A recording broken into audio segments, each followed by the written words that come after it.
I'll tell a story, which I've told many times, but it's very important and very ironic and telling about how things seep up on you, both in your consciousness and unconsciousness. I went to school at the University of Illinois in Champaign-Urbana in 1963.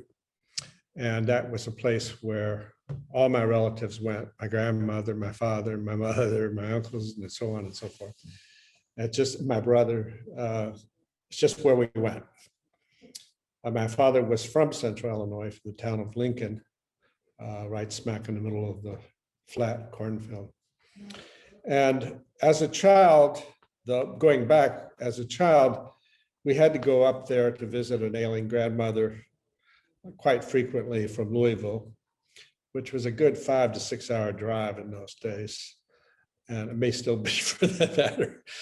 And as soon as I was about 10, 11, we would get to the border of Illinois. As you go west from Indianapolis, it flattens out like a pancake. And every time we did this trip, we would have this dialogue, my father and I guess my brother was in the car too. He'd go, "Oh, we're in the land of Lincoln. Isn't it wonderful?" I would roll my eyes and say, Lincoln was from Kentucky. And Kentucky is a beautiful state, blah, blah, blah, with rolling hills and green grass. There's nothing here but flat corn. He would say, "Son, you just don't see it." I said, "What's to see?" He said, "It's in the horizon line." Skip forward 7, 8 years. I'm a senior at the University of Illinois. I've been an English major and a journalism minor, and something tells me that in the last semester of my senior year, I'm going into the Peace Corps that summer, that I should take a photography course and use this wonderful camera that my father left me. He had died several years earlier. I trundle over to where the art and photography department were in the basement of the Krannert Art Museum to register. I don't know why you did it. And in the transom was this long panorama of the Illinois landscape, black and white, just the horizon and the corn and a couple of barns and houses on it. I looked at it, I stopped on the stairs. I said, "Oh my God, that's what my father's talking about."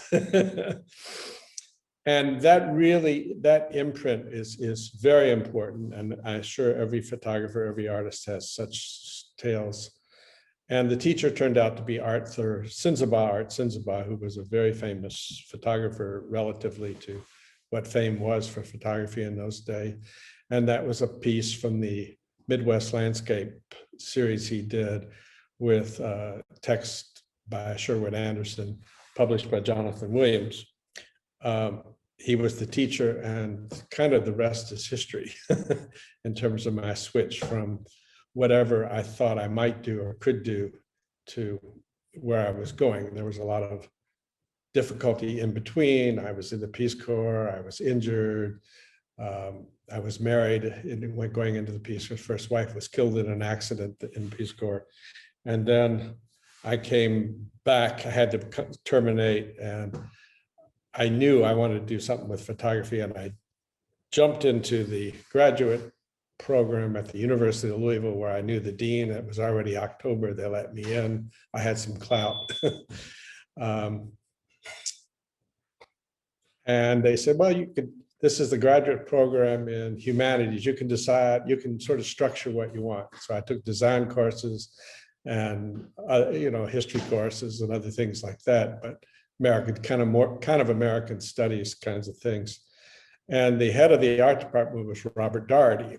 I don't know if you know who he was. Most people probably we're talking to don't. But he was later the head of the George Eastman House International Museum of Photography. And he was a student, had been a student at Yale of Walker Evans and Eisenman and others. So it was a wonderful, he said, "Well, do whatever you want to do, which I did. I was also fortunate enough to know about. By that time, I was doing everything I could to learn about what's going on in photography, finding whatever books there were. Somewhere in that period, I remember taking a trip to New York to go to the Museum of Modern Art, where there was the Cinnabon, the permanent exhibition. There always was for many years. Buying books there, going to the Strand bookstore, which I frequent probably once a week today. And I started photographing Louisville, and I knew about Gene Meatyard. I went down to meet Meatyard, who was a remarkable photographer and friend, mentor, and I became a member of the Lexington Camera Club. All of that lasted about a year and a half. I got drafted, heading the Vietnam with a rifle in a company which was mostly college graduate or had some college education. Got out on a fluke ailment, which was real, on spastic colitis. That's a whole nother story that could take up too much time, but it was a wonderful story. And I was back on the block, so to speak, in just 2 weeks before going to Nam. Very lucky. My whole life turned around at that point. And I got on the phone, and because I knew about the Institute of Design in Chicago, I called Aaron Siskin up. I didn't know him, of course, but I knew of him by then, and told him my story. And he said, "Son, you sound good. You plan to come on up in September, get your stuff in, and we'll do it." Okay, thank you. He said, "Okay, bub." Come September, I was there. So that's how I got started.